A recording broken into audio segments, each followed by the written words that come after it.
Subscribe कीजिए मित्तल्स education point, educational video सबसे पहले देखने के लिए। Hello everyone, in our today's video lecture, we are gonna to discuss about hip complex, which is an important topic of our human biomechanics as well as human anatomy. I am Dr. Sahil Mittal and you are watching Mittal's Education Point. So let's get started.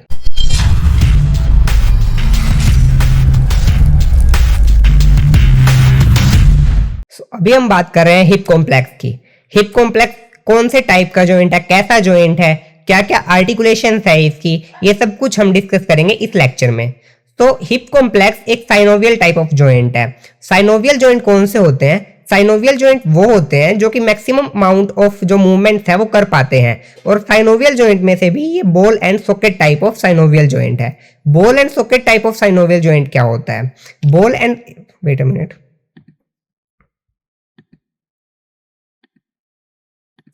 Ball and socket type of synovial joint का मतलब क्या है? Ball and socket type of synovial joint क्या होता है? जो maximum degree of movement कर सकता है। तो हिप जॉइंट पे कौन कौन सी मूवमेंट्स होती है? That is flexion, extension, abduction, adduction, internal rotation, external rotation as well as circumduction. So ये सारी मूवमेंट हिप जॉइंट के ऊपर पॉसिबल होती है। हमारी बॉडी में जो मैक्सिमम मूवमेंट होती है वो शोल्डर जॉइंट पे होती है एंड देन हमारे हिप जॉइंट पे होती है। सो हिप जॉइंट मेनली बनता कैसे है? हिप जॉइंट दो आर्टिकुलेटिंग सरफेस से मिलकर बनता है। बॉल एंड सॉकेट जॉइंट से क्या समझ में आ रहा है? एक आर्टिकुलेटिंग सरफेस बॉल शेप का होएगा और दूसरा आर्टिकुलेटिंग सरफेस सॉकेट शेप का होएगा।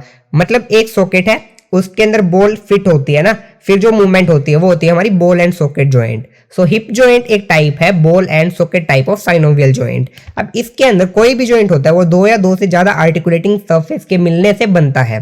तो हिप जॉइंट के अंदर कौन कौन से आर्टिकुलेटिंग सरफेस पाए जाते हैं? जो पहला आर्टिकुलेटिंग सरफेस होता है वो होता है एसिटाबुलम। अब दो आर्टिकुलेटिंग सरफेस होते हैं कौन कौन से? एक प्रोक्सिमल आर्टिकुलेटिंग सरफेस और एक होता है डिस्टल आर्टिकुलेटिंग सरफेस।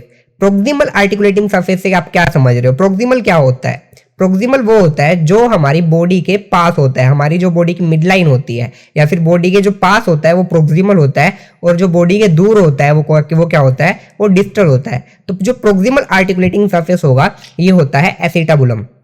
अब मैंने आपको स्टार्टिंग में बताया कि इन्हीं भी दो या दो से ज्यादा बोन्स के मिलने से कोई भी जॉइंट बनता है। तो जो हिप जॉइंट होता है, हिप जॉइंट मेनली किससे बनता है? ये हमारी दो बोन से मिलके बनता है। That is one is pelvis या फिर हम कहते हैं हिप बोन, और जो दूसरी होती है हमारी फीमर। तो हिप बोन और फीमर के मिलने से मेनली हमारा हिप जॉइंट क्या होता है? बनता है। इन दोनों की आर्टिकुलेशन से हिप जॉइंट बनता है। तो जो पेल्विस होती है वो यहाँ पे प्रोक्सिमल आर्टिकुलेटिंग सरफेस है, और जो फीमर है वो यहाँ पे डिस्टल आर्टिकुलेटिंग सरफेस होती है। तो अब पेल्विस प्रोक्सिमल आर्टिकुलेटिंग सरफेस और फीमर जो है हमारी डिस्टल आर्टिकुलेटिंग सरफेस। अब पेल्विस भी पूरी की पूरी तो हमारी हिप जॉइंट के अंदर पार्टिसिपेट नहीं करती। तो जो पेल्विस होती है, पेल्विस के अंदर एक मेन एरिया होता है जिसको हम कहते हैं एसिटाबुलम। जो एसिटाबुलम होता है वो मेनली क्या करता है? हमारे आर्टिकुलेटिंग सरफेस होता है पेल्विस का, या फिर हम कह सकते हैं प्रोक्सिमल आर्टिकुलेटिंग सरफेस जो होता है वो हमारा एसिटाबुलम ऑफ पेल्विस होता है। एसिटाबुलम एक कप शेप स्ट्रक्चर होता है, जैसा कि मैंने आपको बताया कि एक सॉकेट टाइप का स्ट्रक्चर होता है, कप शेप स्ट्रक्चर होता है जिसके अंदर जो फीमर का हेड होता है वो फिट होता है। तो एसिटाबुलम एक कप शेप स्ट्रक्चर होता है, या फिर हमें ल्यूनेट शेप भी कह सकते हैं, क्योंकि वो हाफ सर्कल होता है, मून टाइप का हाफ सर्कल होता है, तो हम इसको ल्यूनेट शेप भी कह सकते हैं, हॉर्स शू शेप भी कह सकते हैं, कप शेप भी कह सकते हैं, या फिर ये क्या होता है? कॉनकेव शेप होता है। कॉनकेव कह सकते हो आपकी कॉनकेव सरफेस के अंदर जो कॉन्वेक्स सरफेस है वो फिट है। तो ये कॉनकेव सरफेस है, ल्यूनेट शेप कह सकते हो आप इसको, हॉर्स शू शेप कह सकते हो, या फिर कप शेप भी कह सकते हो। और ये क्या होता है? ये हमारा मेनली जो प्रोक्सिमल आर्टिकुलेटिंग सरफेस है वो बनाता है। अभी आप एक बार एसिटाबुलम को देखिए ध्यान से। ये हमारी जो है ये पेल्विस बोन है, ठीक है, ये हमारी फीमर है, और जो ये जहां पे हमारा फीमर का हेड फिट है ये एरिया हमारा क्या है? इस एरिया को हम कहते हैं एसिटाबुलम। थोड़ा अच्छे से दिखाने के लिए ये देखिए, ये हमारी पूरी क्या है? ये पूरी पेल्विस बोन है, और जो ये पूरा जो ये स्ट्रक्चर है गोल, ये हमारा क्या है? एसिटाबुलम है। इस एसिटाबुलम में जो फीमर का हेड है वो आके फिट होता है। अब एसिटाबुलम देख लिया आपने। अब जो ये बिल्कुल अंदर वाला पोर्शन है जो बिल्कुल डीप होता है एसिटाबुलम के, जो बिल्कुल डीप पोर्शन होता है, इस पोर्शन को हम कहते हैं एसिटाबुलर फोसा। जो एसिटाबुलम के बिल्कुल अंदर जाकर इनर साइड में जो डीप पोर्शन होता है उसको कहते हैं acetabular fossa. Acetabular fossa mainly क्या करता है? अब देखिए, जो हमारा फीमर का हेड है वो इसके अंदर चला गया, बट क्या होता है कि जो बिल्कुल अंदर वाला पॉइंट होता है ना एसिटाबुलम का, उसके साथ में फीमर का हेड नहीं पहुंच पाता, वहां तक फीमर का हेड नहीं पहुंच पाता। तो जो एसिटाबुलर फोसा होता है वो हमारी आर्टिकुलेशन में पार्टिसिपेट नहीं करता। एसिटाबुलर फोसा कभी भी हमारी पार्टिसिपेशन के अंदर पार्टिसिपेट नहीं करता है। ये देखिए, तो जो इनर कैविटी होती है एसिटाबुलम की, उसको हम कहते हैं एसिटाबुलर फोसा, और ये एसिटाबुलर फोसा आर्टिकुलेशन के अंदर कभी भी पार्टिसिपेट नहीं करता। ये जो बिल्कुल अंदर वाला पोर्शन है ये हमारा है एसिटाबुलर फोसा। देन हम बात करते हैं एसिटाबुलर की जो आउटर रिम होती है। आउटर रिम जो एसिटाबुलम की होती है, उसके अंदर एक छोटा गैप होता है। उस गैप को हम कहते हैं एसिटाबुलर नोच।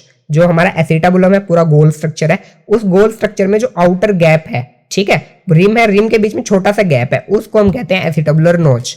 अच्छे से दिखाने के लिए ये देखिए, ये हमारा पूरा एसिटाबुलम है, ठीक है। ये बाहर हमारा ये बिल्कुल अंदर वाला पोर्शन एसिटाबुलर फोसा है, ठीक है। और ये पूरी जो एसिटाबुलर की आउटर रिम है, या फिर हम इनर स्ट्रक्चर कह सकते हैं। और जो ये यहाँ पे जो रेड कलर का आपको दिख रहा है, ये पोर्शन यहाँ पे कोई भी एसिटाबुलम कवर नहीं कर रहा, तो यहाँ पे जो ये गैप है, इस गैप को हम कहते हैं एसिटाबुलर नोच।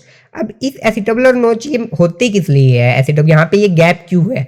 यहाँ से जो हमारी ब्लड वेसल्स होती है, नर्व्स होती है, वो मेनली क्रॉस करती है, और इस गैप को जो फिल है वो करता है ट्रांसवर्स एसिटाबुलर लिगामेंट। ये हम आगे जाके फर्दर लेक्चर्स में डिस्कस करेंगे। तो जो ट्रांसवर्स एसिटाबुलर लिगामेंट है वो यहाँ पे फिल करता है और वो प्रोटेक्ट करता है जो नीचे स्ट्रक्चर्स पास आउट होते हैं हमारे इस गैप से। तो एसिटाबुलर नोच का मेन काम क्या होता है, यहाँ से जो वेसल्स है वो पास आउट करती है। एसिटाबुलर जो फोसा होता है, जो बिल्कुल इनर स्ट्रक्चर होता है, वो कभी भी आर्टिकुलेशन के अंदर पार्टिसिपेट नहीं करता। साथ साथ में एसिटाबुलम जो है हमारा वो क्या है, प्रोक्सिमल आर्टिकुलेटिंग सरफेस है, जो कि हमारे पेल्विस के ऊपर होता है। देन हमारा जो इसके अंदर आता है distal articulating surface. Then we have our distal articulating surface. Distal articulating surface का मतलब क्या है कि जो दूर है हमारी बॉडी से, जो दूसरा आर्टिकुलेटिंग सरफेस है वो क्या होता है, जैसे मैंने आपको बताया दूसरी बोन कौन सी होती है, यहाँ पे फीमर होती है।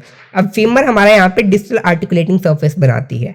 फीमर का भी जो आर्टिकुलेशन करता है वो कौन सा पार्ट होता है, वो होती है हमारा हेड ऑफ फीमर। जो फीमर का मेन आर्टिकुलेटिंग सरफेस होता है वो होता है head of femur. Head of femur mainly क्या करता है, एसिटाबुलम में जाकर अटैच हो जाता है। अब जो फीमर का हेड होता है ना, ये स्फेरिकल शेप का होता है, कंप्लीट स्फेरिकल नहीं होता, ये 2/3 स्फेरिकल शेप का होता है, ठीक है। जो हमारा ह्यूमरस का हेड था वो 1/3 स्फेरिकल शेप का होता है, और जो फीमर का हेड होता है ये 2/3 स्फेरिकल शेप का होता है। साथ साथ में आपको एक और चीज पता होनी चाहिए, जो हमारा शोल्डर पे शोल्डर जॉइंट होता है ना, शोल्डर जॉइंट का मेन काम क्या होता है, वो मूवमेंट करना। वो मैक्सिमम से मैक्सिमम मूवमेंट करने की ट्राई करता है। जबकि जो प्राइमरी काम हमारे हिप जॉइंट का होता है ना, वो होता है वेट बियरिंग करना, क्योंकि हमारी पूरी बॉडी का जो वेट होता है वो हमारे हिप जॉइंट के ऊपर आता है। अब आपको पता होना चाहिए पूरी बॉडी के वेट के अंदर कौन कौन सा वेट आता है। मेनली इसके अंदर हम एक टर्म यूज करते हैं जिसको कहते हैं हैट, HAT, हैट। हैट क्या होता है, हैट होता है मेनली वेट ऑफ हैट। अगर कहीं पे भी लिखा आ जाए तो आप क्या समझोगे, H for head, A for arm and T for trunk. तो weight of head, arm and trunk, इसको हम कहते हैं हैट। तो जो हमारा हिप जॉइंट होता है ना, हिप जॉइंट के ऊपर हमारा हेड का वेट आता है, क्योंकि लेग्स का वेट तो नहीं आ सकता ना, क्योंकि हिप जॉइंट के ऊपर हमारा HAT, head, arm and trunk ही होता है। तो उनका जो पूरा वेट होता है वो मेनली हमारे हिप जॉइंट के ऊपर ट्रांसफर होता है। तो जो हिप जॉइंट का प्राइमरी काम होता है वो होता है वेट बियरिंग करना। और जो हमारा हेड ऑफ फीमर होता है ये 2/3 स्फेरिकल शेप का होता है। साथ साथ में अब जो हमारा हेड है, फीमर का हेड है, वो जो फीमर की शाफ्ट होती है कनेक्ट कैसे होता है, बीच में उनके नेक ऑफ फीमर पाई जाती है। Head of femur shaft of femur के साथ में कनेक्ट होता है with the help of neck of the femur, ठीक है। अब हम आपको दिखाते हैं, ये देखिए, ये जो है ये हमारा हेड ऑफ फीमर है, this is our shaft of femur, and ये हमारी नेक ऑफ फीमर। तो ये देखिए जो नेक है ये हेड को शाफ्ट से कनेक्ट कर रही है, और जो हेड है वो मेनली आर्टिकुलेट कर रहा है हमारे एसिटाबुलम से। जो हमारे पेल्विस के ऊपर एसिटाबुलम पाया जाता है उसके साथ में हेड आर्टिकुलेट करता है, ठीक है, ओके। देन हमारे यहाँ पे फीमर का जो टॉप पोर्शन होता है, जो फीमर का एंटीरियर पोर्शन होता है, हेड है फीमर का, हेड ऑफ फीमर के बिल्कुल ऊपर एंटीरियर पोर्शन पे एक स्ट्रक्चर पाया जाता है जिसको हम कहते हैं फोविया कैपिटिस। और इस फोविया कैपिटिस से लिगामेंटम जो टिरिस होता है वो अराइज करता है। अभी हम आपको ये दिखा देते हैं, ये देखिए, ये हमारा फीमर है, ये शाफ्ट ऑफ फीमर है, ये हेड ऑफ फीमर है, ये नेक ऑफ फीमर है। तो जो ये पोर्शन, जो आपको रफ सा पोर्शन दिखेगा फीमर के एंटीरियर साइड पे जो बिल्कुल ऊपर की तरफ, इसको हम कहते हैं फोविया कैपिटिस। और जो ये फोविया कैपिटिस है, यहाँ से हमारा लिगामेंटम जो टिरिस होता है वो मेनली अराइज करता है, वो ओरिजिनेट करता है। जितने भी लिगामेंट्स है वो हम हमारे नेक्स्ट लेक्चर में डिस्कस करेंगे, ठीक है। तो ये हमने बात करी इसकी आर्टिकुलेटिंग सरफेसेस की। देन हम ये देखिए इसके कुछ डायग्राम्स की हेल्प के थ्रू हम आपको दिखाने की ट्राई करते हैं जिससे आपको अच्छे से समझ में आ जाए। ये हमारा पूरा हिप जॉइंट है, ये पूरा है हमारा हिप जॉइंट, ठीक है। हिप जॉइंट के अंदर ये पेल्विस है, ये हमारी फीमर है, फीमर के अंदर जो ये है ये head of femur, this is neck of femur, this is shaft of femur. इसको कहते हैं, ये जो खाली गैप है इसको कहते हैं ऑब्टूरेटर फोसा। इसका हिप जॉइंट की आर्टिकुलेशन में कोई भी हेल्प नहीं होता, ठीक है। अब ये देखिए मेन हेल्प हमारा एसिटाबुलम होता है। एसिटाबुलम के बाहर ये क्या है, एसिटाबुलम के बाहर ये हेड ऑफ फीमर है जो कि मेन आर्टिकुलेट करता है हमारे एसिटाबुलम से और हिप जॉइंट की फॉर्मेशन करता है। देन हम बात करते हैं इस डायग्राम के अंदर आपको एसिटाबुलम को अच्छे से दिखाने की ट्राई कर रहे हैं, साथ साथ में एसिटाबुलर फोसा को अच्छे से दिखाने की ट्राई कर रहे हैं। तो जो ये पूरा ये गोल स्ट्रक्चर है ये हमारा एसिटाबुलम होता है और जो इसके बीच में जो बिल्कुल अंदर की तरफ जो स्ट्रक्चर पाया जाता है इसको हम कहते हैं एसिटाबुलर फोसा, जो कि आर्टिकुलेशन में रोल नहीं लेता है, पार्टिसिपेट नहीं करता। एसिटाबुलर फोसा कभी भी आर्टिकुलेशन में पार्टिसिपेट नहीं करता। तो ये एक एमसीक्यू क्वेश्चंस में आ सकता है कि ऐसा कौन सा पार्ट है एसिटाबुलम का जो कि आर्टिकुलेशन में पार्टिसिपेट नहीं करता। So the answer is acetabular fossa. Then हम बात करते हैं, ये देखिए अगर जब पूरा का पूरा अगर हम हिप दिखाएं आपको तो जो पेल्विक बोन है, पेल्विक बोन में जो एसिटाबुलम है वो ऐसा दिखता है बिल्कुल, ठीक है। लेटरल साइड में होता है एसिटाबुलम जहां पे हमारा हेड ऑफ फीमर आके मेनली अटैच करता है। देन हमने इस डायग्राम के अंदर एसिटाबुलर नोच दिखाई है। एसिटाबुलर नोच मेनली गैप होता है, तो ये क्वेश्चन भी आ सकता है कि जो एसिटाबुलम पे जो गैप पाया जाता है उसका नाम क्या होता है। वो होती है एसिटाबुलर नोच और किस लिए होती है, ताकि यहाँ से जो ब्लड वेसल्स है वो आराम से पास आउट कर सके। और इसको कवर कौन सा स्ट्रक्चर करता है, तो वो आएगा ट्रांसवर्स एसिटाबुलम लिगामेंट, ठीक है। देन हम इस डायग्राम के अंदर आपको एसिटाबुलम को ही अच्छे से दिखा रहे हैं। This is acetabular notch, this is acetabulum and deep portion is acetabular fossa. And जैसा कि मैंने आपको बताया ये हमारा ऑब्टूरेटर फोरामेन है। देन हम बात करते हैं इसके अंदर मेनली आपको फोविया कैपिटिस दिखाना था, तो this is head of femur. Head of femur के ऊपर जो ऊपर रफ स्ट्रक्चर पाया जाता है वो हमारा फोविया कैपिटिस होता है। फोविया कैपिटिस से कौन सा लिगामेंट अराइज करता है, लिगामेंटम टेरिस अराइज करता है। This is neck of femur and this is shaft of femur. Shaft of femur पे जो ये पोर्शन है ये लेसर ट्रोकेंटर होता है एंड ये पोर्शन हमारा ग्रेटर ट्रोकेंटर होता है। तो हमने अभी बात करी सारे आर्टिकुलेटिंग सरफेस की। देन हमारा एक और स्ट्रक्चर आता है और वो काफी इंपॉर्टेंट स्ट्रक्चर होता है, लैब्रम। लैब्रम आपको कुछ याद आ रहा होगा, हमने हमारे शोल्डर कॉम्प्लेक्स में भी पढ़ा था, क्योंकि जो ग्लेनोइड कैविटी होती है वहां पे भी लैब्रम पाया जाता है और जो एसिटाबुलम होता है यहाँ पे भी लैब्रम पाया जाता है। तो एसिटाबुलर लैब्रम क्या फंक्शन क्या होगा, इसका फंक्शन आपको पता होना चाहिए, क्योंकि जो शोल्डर जॉइंट के अंदर इसका फंक्शन होता है वही सेम यहाँ पे होता है। वहां पे भी ये कॉन्कैविटी इंक्रीज कर रहा था क्योंकि वो क्या था, अनस्टेबल जॉइंट था। बट ये अनस्टेबल जॉइंट नहीं है, बट फिर भी यहाँ पे क्योंकि हेड ऑफ फीमर काफी बड़ा होता है तो जो हमारे एसिटाबुलम है, एसिटाबुलम की कॉन्केविटी को इंक्रीज करता है, ठीक है। उसकी शैलोनेस को वो करता है, मतलब उसको ज्यादा वो करता है ताकि जो हेड ऑफ फीमर है वो अच्छे से उसके अंदर फिट हो पाए, ठीक है। तो स्टेबिलिटी प्रोवाइड करने का काम करता है, कॉन्केविटी इंक्रीज करता है जो एसिटाबुलर लेब्रम होता है। साथ साथ में यहाँ पे नेगेटिव इंट्राआर्टिकुलर प्रेशर जनरेट कर देता है। नेगेटिव इंट्राआर्टिकुलर प्रेशर का मतलब क्या होता है कि लेब्रम है यहाँ पे जो हमारा हेड ऑफ फीमर है वो आके अटैच हो गया, तो एक नेगेटिव इंट्राआर्टिकुलर प्रेशर की वजह से क्या होता है, जो हमारा हेड ऑफ फीमर है वो वहीं पे रह जाता है, वो दूर नहीं जा पाता। जैसे वैक्यूम काम करता है ना, वैक्यूम जब कहीं पे क्रिएट हो जाता है तो चीजें सेपरेट नहीं हो पाती। सेम नेगेटिव इंट्राआर्टिकुलर प्रेशर क्या करता है, जब वो क्रिएट हो जाता है तो वहां पे जो हेड ऑफ फीमर है वो आसानी से सेपरेट नहीं हो पाता हमारे हिप कॉम्प्लेक्स से या फिर हिप जॉइंट से। अभी एसिटाबुलर लेब्रम के बारे में आपको पता होना चाहिए कि ये एक फाइब्रोकार्टिलेजिनस स्ट्रक्चर है, कोई बोन वगैरह नहीं है यहाँ पे, ये सिर्फ एक फाइब्रोकार्टिलेजिनस स्ट्रक्चर है जो कि एसिटाबुलम की पेरिफ्री पे अटैच होता है, ठीक है। डीप अटैच नहीं होता, ये सिर्फ पेरिफ्री पे अटैच होता है एसिटाबुलम की। और इस स्ट्रक्चर पे काफी सारी फ्री नर्व एंडिंग्स पाई जाती है जिसकी वजह से हमें पेन वगैरह की सेंसेशन देखने को मिलती है, ठीक है। और साथ साथ में हमें हमारा जॉइंट की पोजीशनिंग वगैरह ये सब हमें क्या होता है देखने को मिलती है यहाँ से एसिटाबुलम लेब्रम से।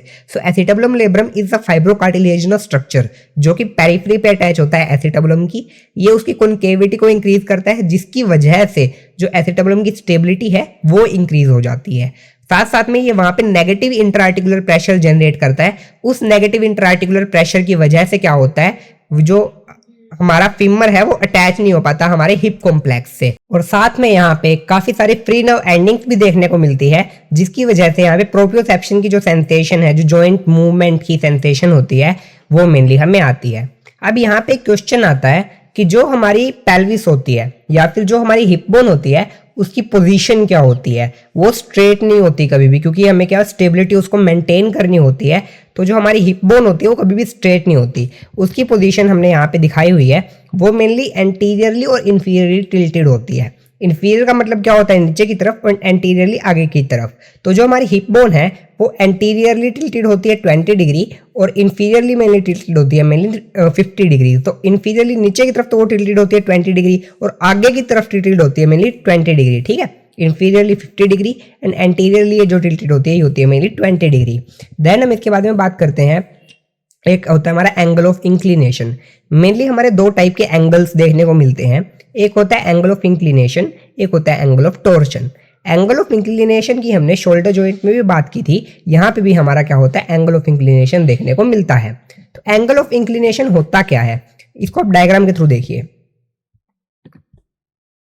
ये देखिए, ये हमारी फीमर है। फीमर, अब देखिए, जो एक इमेजिनरी लाइन ड्रॉ करिए जो कि हेड से नेक की तरफ आती है, ठीक है। एक इमेजिनरी लाइन जो कि हेड से नेक की तरफ आती है, और एक इमेजिनरी लाइन जो कि उसको क्रॉस करती है, जो बिल्कुल शाफ्ट के पैरेलल चलती है। मतलब एक हेड टू नेक आ रही है और एक बिल्कुल शाफ्ट के पैरेलल। तो जो ये जो हमारा एंगल होता है ना, ये होता है हमारा एंगल ऑफ इंक्लिनेशन। समझ में आया? एक्सिस जो कि क्रॉस करती है फीमर के हेड और नेक को, और एक एक्सिस जो कि शाफ्ट की बिल्कुल स्ट्रेट जाती है, और इन दोनों के बीच में जो एंगल बन रहा है ये हमारा होता है एंगल ऑफ इंक्लिनेशन। देखिए, ये हमारी लाइन है जो कि हेड एंड नेक पे जा रही है, और ये जो लाइन है ये हमारी शाफ्ट के ऊपर आ रही है, ठीक है। अब जो इन दोनों के बीच का जो ये एंगल है इसको हम कहते हैं एंगल ऑफ इंक्लिनेशन। तो जो नॉर्मल वैल्यू होती है एंगल ऑफ इंक्लिनेशन की, वो मेनली 125 डिग्रीज होती है, ठीक है। तो जो नॉर्मल वैल्यू है इंक्लिनेशन की वो 125 डिग्रीज होती है, या फिर ये वेरी कर सकती है 110 टू 144 डिग्रीज के बीच में। अब जो ये एंगल ऑफ इंक्लिनेशन होता है ना, ये हर एक पर्सन के अंदर अलग अलग भी हो सकता है। मेरे अंदर 125 है, किसी और बंदे में 130 डिग्री मिलेगा, या फिर मेरे अंदर भी वेरी कर सकता है। जैसे कि मेरे एक हिप में 125 डिग्रीज है और एक हिप में 128 डिग्रीज है, तो ये वेरी कर सकता है between the individual and with in a individual. तो ये हमारा क्या है, एंगल ऑफ इंक्लिनेशन। एक जो मेन बात आती है ये क्या है कि जो एंगल ऑफ इंक्लिनेशन होता है ना, ये मेंस के अंदर ज्यादा होता है, मेल के अंदर ज्यादा होता है as compare to females. Females के अंदर जो एंगल ऑफ इंक्लिनेशन है ये कम क्यों होता है, क्योंकि जो उनका पेल्विस होता है वो काफी ज्यादा वाइड होता है। क्योंकि फीमेल्स का पेल्विस काफी वाइड होता है, इस वजह से जो उनके अंदर एंगल ऑफ इंक्लिनेशन होता है वो कम होता है एज कंपेयर टू मेंस। अब जैसे जैसे हमारी एज बढ़ती है वैसे वैसे जो ये एंगल ऑफ इंक्लिनेशन है ये कम होता रहता है। जैसे कि बर्थ के टाइम पे हमारी बॉडी में जो एंगल ऑफ इंक्लिनेशन होता है ये 150 डिग्रीज होता है, बट जैसे जैसे हमारी मैच्योरिटी या फिर एज बढ़ती रहती है और जब हम कंप्लीट स्केलेटन मैच्योरेशन के टाइम पे आते हैं उस टाइम तक ये 150 से कम होकर 125 डिग्रीज चला जाता है। तो ये क्या होता है, एज के बढ़ने के साथ साथ में कम होता है। Angle of inclination inversely proportional होता है एज के, किसी भी इंडिविजुअल की एज के। अभी इसमें आपको तीन चीजें दिख रही है, तीन डायग्राम्स दिख रहे हैं कि सर देखो ये तो हमारा नॉर्मल एंगल ऑफ इंक्लिनेशन है, ये 125 डिग्रीज है। अब क्या होता है, अगर जो हमारा एंगल ऑफ इंक्लिनेशन है वो ज्यादा हो रहा है 125 डिग्री से, जो हमारा नॉर्मल वैल्यू है उससे ज्यादा हो रहा है एंगल ऑफ इंक्लिनेशन, तो उस कंडीशन को हम क्या कहते हैं, उस कंडीशन को कहते हैं कोक्सा वेल्गा। और अगर हमारा जो एंगल ऑफ इंक्लिनेशन जो हमारी नॉर्मल कंडीशन है या जो नॉर्मल वैल्यू है उससे कम हो रहा है तो उस कंडीशन को हम कहते हैं कोक्सा वेरा, ठीक है। नॉर्मल जो एंगल ऑफ इंक्लिनेशन है वो 125 डिग्रीज मानते हैं हम।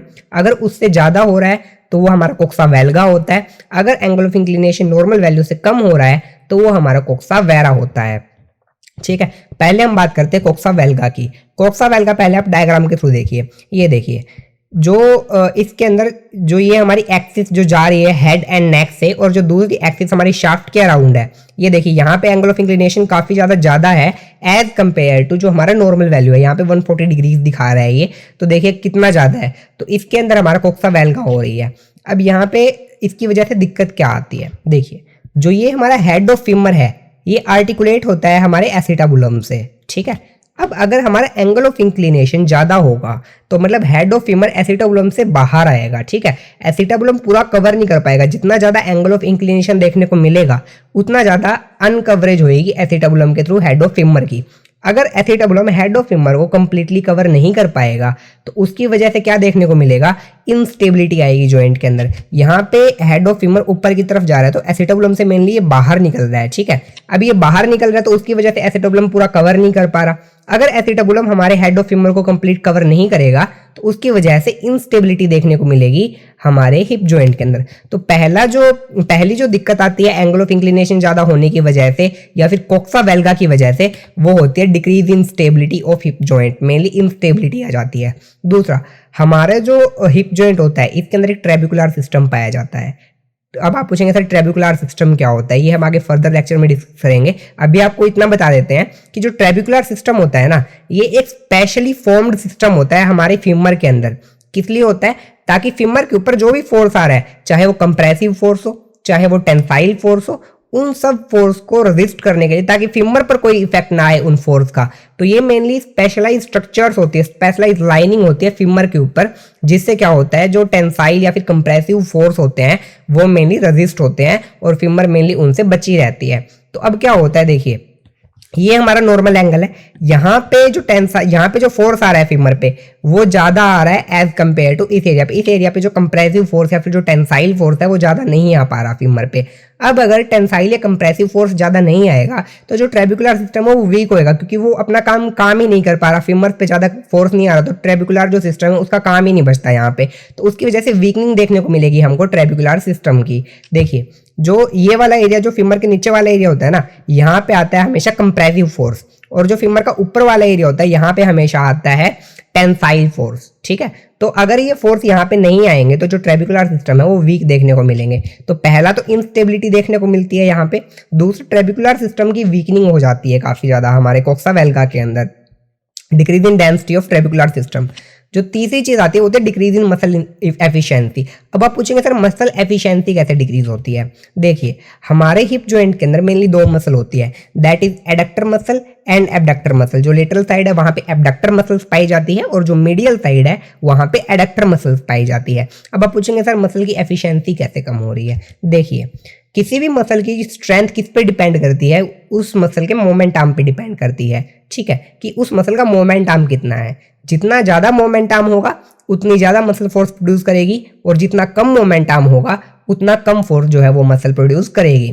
तो देखिए यहाँ पे जब हमारा नॉर्मल एंगल होता है, नॉर्मल एंगल ऑफ इंक्लिनेशन होता है, उस टाइम पे जो ये मोमेंट आर्म है एबडक्टर मसल्स की, एबडक्टर मसल्स की जो मोमेंट आर्म होती है वो काफी ज्यादा होती है। ठीक है, उसकी वजह से वहां पे जो मसल है वो स्ट्रेंथ भी ज्यादा जनरेट कर पा रही है। अब जब हमारा कोक्सा वेल्गा के अंदर जो एंगल ऑफ इंक्लिनेशन है वो ज्यादा हो गया, तो यहाँ पे जो ये एबडक्टर मसल्स की मोमेंट आर्म है ना, ये भी छोटी हो गई as compare to normal. Normal के अंदर एबडक्टर मसल्स की जो मोमेंट आर्म है वो बड़ी है, यहाँ पे आप देख सकते हैं जो एबडक्टर मसल्स की मोमेंट आर्म है वो काफी ज्यादा बड़ी है। ठीक है, और जो कोक्सा वेल्गा है यहाँ पे जो ये मोमेंट आर्म है एबडक्टर मसल्स की छोटी हो जाती है, जिसकी वजह से क्या हो रहा है, जिसकी वजह से जो मसल है वो कंप्लीट स्ट्रेंथ प्रोड्यूस नहीं कर पाती, उसकी वजह से मसल इनएफिशिएंसी देखने को मिलती है या फिर डिक्रीज इन मसल एफिशिएंसी देखने को मिलती है। अब अगर वो डिक्रीज हो रही है तो उसकी वजह से क्या होता है, मसल जो है वो स्ट्रेंथ भी क्या है प्रोड्यूस नहीं कर पाती, तो डिक्रीज इन मसल स्ट्रेंथ भी हमें यहाँ पे देखने को मिलता है। साथ साथ में देखिए अब हमारी एबडक्टर मसल्स यहाँ पे वीक हो गई, क्योंकि वो ज्यादा स्ट्रेंथ प्रोड्यूस नहीं कर पा रही, क्योंकि जो उनकी मोमेंट आर्म है वो मेनली क्या है, छोटी हो गई है। अब अगर हमारी एबडक्टर मसल्स की मोमेंट आर्म छोटी हो रही है और वो स्ट्रेंथ प्रोड्यूस नहीं कर पा रही, तो ये जो पर्सन होता है वो अगर स्टैंडिंग है तो वो क्या हो सकता है, गिर सकता है, खड़े खड़े गिर सकता है। क्योंकि क्या होता है जब कोई पर्सन खड़ा होता है तो जो एडक्टर मसल और एबडक्टर मसल्स होती है ये दोनों मिलकर उस पर्सन को स्टैंड कराने में हेल्प करती है। बट यहाँ पे जो एबडक्टर मसल्स है वो तो कंप्लीट स्ट्रेंथ प्रोवाइड नहीं कर पा रही ना, जिसकी वजह से इम्बैलेंस हो जाता है और जो पर्सन है वो फॉल कर सकता है, वो पर्सन क्या है काफी आसानी से गिर सकता है। तो ये हमारा कोक्सा वेल्गा की हमने बात करी। एक हाँ इसके अंदर एक पॉइंट आता है कि जॉइंट रिएक्शन फोर्स। आप पूछेंगे सर जॉइंट रिएक्शन फोर्स क्या हो रहा है, तो इस डायग्राम में देखते हैं। इस डायग्राम में देखिए जो ये हमारी एबडक्टर मसल्स है, एबडक्टर मसल्स मेनली क्या कर रही है, जो हमारा फीमर होता है, फीमर को एक पोजीशन के अंदर हेल्प कर रही है। ठीक है, फीमर को ज्यादा अंदर तक नहीं जाने दे रही एसिटाबुलम के अंदर। ठीक है, ये इसको एबडक्टर मसल्स मेनली बाहर की तरफ खींच रही है फीमर को, ताकि जो फीमर है वो बहुत ज्यादा अंदर तक ना जाए, क्योंकि अगर ज्यादा अंदर तक जाएगा तो उसकी वजह से जो वहां पे स्ट्रक्चर्स है, जो कि लेब्रम है या फिर जो कैप्सूल है, उसके अंदर डीजनरेशन देखने को मिल सकती है। तो जो हमारी एबडक्टर मसल्स है ना वो फीमर को बाहर की तरफ खींच रही है, ताकि उसकी वजह से क्या हो, कोई भी डीजेनरेटिव चेंजेस वहां पे ना हो। बट यहाँ पे तो हमारी जो एबडक्टर मसल था वो खुद वीक हो गई, वो स्ट्रेंथ ही प्रोड्यूस नहीं कर पा रही उतना कि वो फीमर को बाहर की तरफ खींच पाए। तो उसकी वजह से क्या होता है, जो फीमर है ना वो एसिटाबुलम के अंदर तक चली जाती है। अब अंदर जाकर क्या करेगी, अगर कोई भी चीज किसी के ऊपर काफी ज्यादा तेज आएगी, ठीक है, या फिर काफी प्रेशर डालेगी, तो वहां पे जो कोई भी स्ट्रक्चर होएगा वो क्या करता है, वो डीजेनरेट होना स्टार्ट कर देगा। तो उसको हम कहते हैं जॉइंट रिएक्शन फोर्स, कि जो फीमर है वो बाहर की तरफ नहीं जा पा रही, वो कंप्लीटली एसिटाबुलम के अंदर चली गई, जिसकी वजह से क्या हो रहा है, वहां पे जॉइंट रिएक्शन फोर्स मेनली देखने को मिलता है। जो उसके अंदर स्ट्रक्चर्स होते हैं, जो कि एसिटाबुलम लेब्रम होता है या फिर कैप्सूल होता है, उसका डीजेनरेशन होना मेनली क्या होता है, स्टार्ट हो जाता है। तो ये हमने बात करी जॉइंट रिएक्शन फोर्स की। एक बार आप ये वापस देख लीजिए, स्टेबिलिटी डिक्रीज होगी, देन मसल एफिशिएंसी कम होगी, मसल एफिशिएंसी कम होगी तो मसल स्ट्रेंथनिंग कम होगी, जॉइंट रिएक्शन फोर्स इंक्रीज होगा, साथ साथ में जो फीमर के अंदर ट्रेबिकुलर सिस्टम पाया जाता है उसकी डेंसिटी भी यहाँ पे काफी ज्यादा कम देखने को मिलेगी। देन हम अगली कंडीशन की बात करते हैं, जो कि है कोक्सा वेरा। कोक्सा वेरा क्या होता है, जैसे कि मैंने आपको पहले बताया, कोक्सा वेल्गा क्या होता है, जब हमारा जो एंगल ऑफ इंक्लिनेशन है वो नॉर्मल वैल्यू से ज्यादा हो जाए, तो इस कंडीशन को हम क्या कह देते हैं, कोक्सा वेल्गा कह देते हैं। कोक्सा वेरा क्या होता है, जब हमारा जो एंगल ऑफ इंक्लिनेशन है वो नॉर्मल जो वैल्यू है 125 डिग्री उससे काफी कम हो जाए, तो उसको हम क्या कह देते हैं, कोक्सा वेरा कह देते हैं।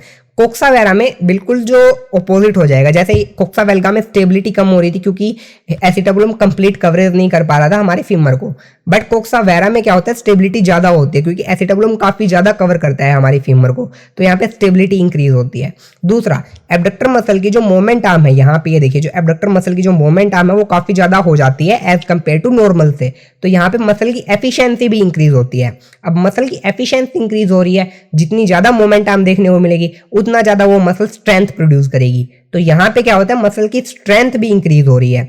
साथ साथ में यहाँ पे जो कंप्रेसिव और टेंसाइल फोर्स है वो ज्यादा आ रहा है ट्रेबिकुलर सिस्टम के ऊपर, तो उसकी वजह से जो ट्रेबिकुलर सिस्टम है उनकी जो डेंसिटी है वो इंक्रीज हो रही है। तो सबसे पहले स्टेबिलिटी इंक्रीज हो रही है, देन ट्रेबिकुलर सिस्टम की डेंसिटी इंक्रीज हो रही है, मसल एफिशिएंसी भी इंक्रीज हो रही है और मसल स्ट्रेंथनिंग भी इंक्रीज हो रही है। साथ साथ में जो एबडक्टर मसल्स है वो फीमर को ज्यादा डीप नहीं जाने देगी, वो बाहर की तरफ खींचेगी, जिसकी वजह से जॉइंट रिएक्शन फोर्स भी कम हो रही है, तो डीजेनरेटिव चेंजेस नहीं देखने को मिलेंगे।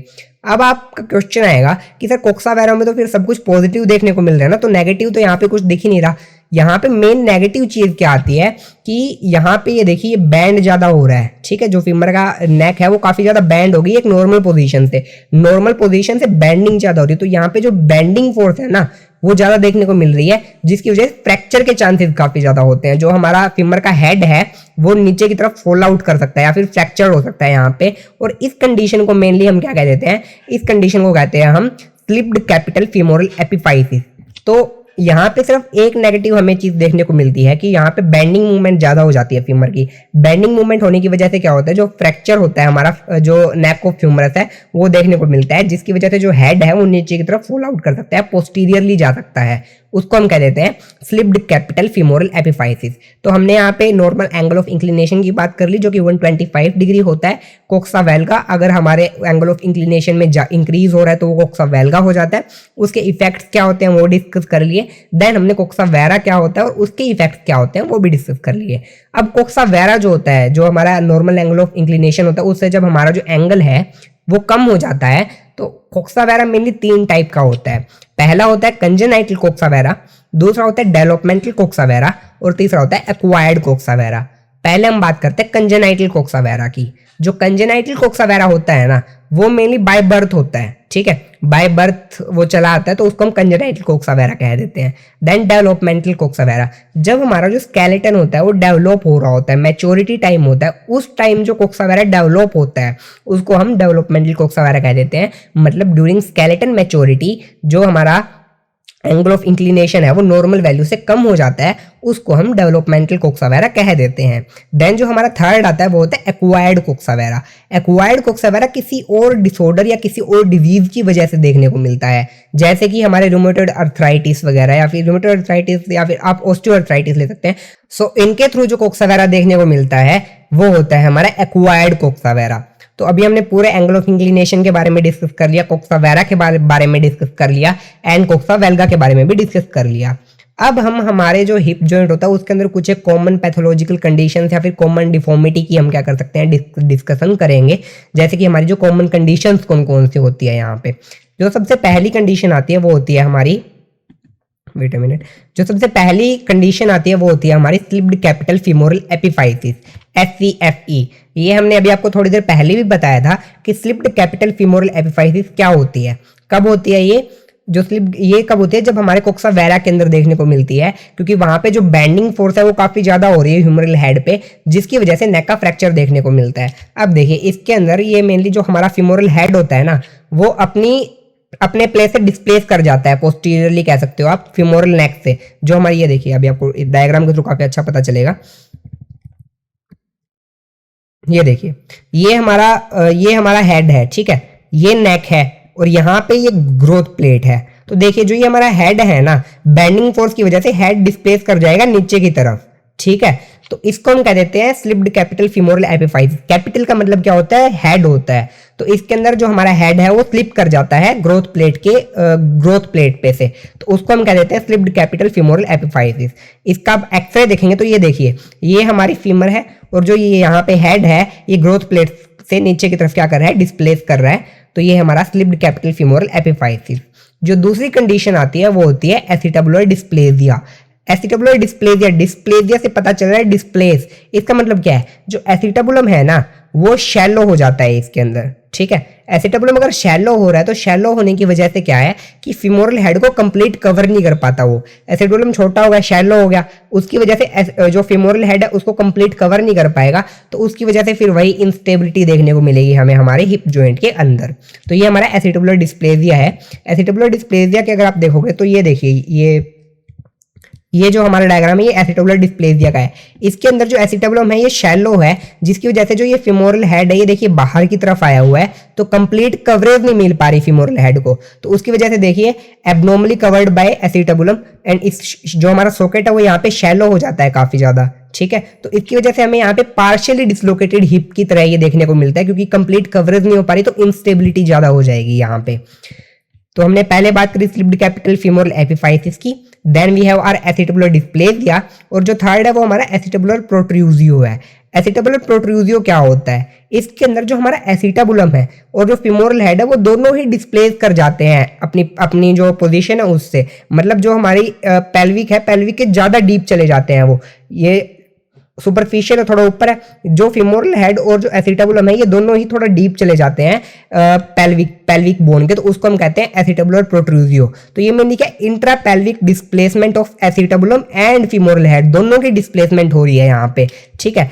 एक्सरे से आपको ज्यादा बेटर समझ में आएगा। ये देखिए ये हमारा है एसिटाबुलर प्रोट्रूजियो। इसके अंदर देखिए जो ये हमारा एसिटाबुलम है ना और जो हेड ऑफ फीमर है ये काफी ज्यादा डीप गया हुआ है पेल्विक के, तो इंट्रा पेल्विक डिस्प्लेसमेंट हो रही है यहाँ पे हेड की एज वेल एज एसिटाबुलम की। तो ये हमारा होता है एसिटाबुलर प्रोट्रूजियो। ये मेनली 4 कंडीशन होती है, कौन कौन सी, पहली slipped capital femoral epiphysis, then acetabular dysplasia जिसमें एसिटाबुलम शैलो हो जाता है, कंप्लीट कवरेज नहीं दे पाता फीमोरल हेड को, और वहां पे हमें पार्शियल डिसलोकेशन की फीलिंग आती है। एंड देन थर्ड होती है एसिटाबुलर प्रोट्रूजियो। एसिटाबुलर प्रोट्रूजियो का मतलब क्या होता है कि इंट्रापेल्विक डिस्प्लेसमेंट हो जाती है हमारे acetabulum as well as femoral head की, ठीक है। अब देखिए जो हमारे एसिटाबुलम होता है इसकी खुद की पोजीशनिंग की मेनली 2 डिफॉर्मिटी देखने को मिलती है। एक होती है एंटी वर्जन और एक होती है रेट्रो वर्जन। एंटी वर्जन से आपको क्या समझ में आ रहा है, आगे की तरफ। तो इसके अंदर जो एसिटाबुलम है ना वो थोड़ा सा एंटीरियरली पोजीशन करता है, आगे की तरफ आ जाता है। अब अगर आगे की तरफ वो आएगा तो आगे की तरफ आने की वजह से क्या होगा, जो हमारा फीमोरल हेड है उसको वही कंप्लीट कवरेज नहीं दे पाएगा, ठीक है। एंटीरियरली कितना टिल्टेड होता है, वो 20 डिग्री हो जाता है। तो 20 डिग्री से जब ज्यादा एंटीरियर टिल्ट होता है ना, क्योंकि आगे की तरफ आने का मतलब क्या है, और एंटीरियर हो रहा है, तो नॉर्मली 20 डिग्री होता है, इसके अंदर 20 डिग्री से ज्यादा एंटीरियरली टिल्ट होता है वो। तो उसकी वजह से क्या होता है, कंप्लीट फीमोरल हेड को वो कवर नहीं कर पाता, जिसकी वजह से जो स्टेबिलिटी होती है वो कम हो जाती है वहां पे। देन हमारा आता है रेट्रो वर्जन। रेट्रो वर्जन का मतलब क्या है कि जो नॉर्मल 20 डिग्रीज है ना एंटीरियरली, उससे कम हो जाना। मतलब एसिटाबुलम इसके अंदर पोस्टीरियरली आ जाता है, थोड़ा पोस्टीरियरली आएगा तो उसकी वजह से ज्यादा फीमोरल हेड को कवर करेगा। अब अगर हमारा फीमोरल हेड ज्यादा कवर होगा तो उसकी वजह से क्या होगा, वो वहां पे जो लैब्रम है, कैप्सूल है या जो अदर स्ट्रक्चर था उनकी इंपिंजमेंट करेगा या डीजेनरेटिव चेंजेस देखने को मिलेंगे। तो ये है हमारी एब्नॉर्मैलिटी इन एसिटाबुलर पोजीशनिंग।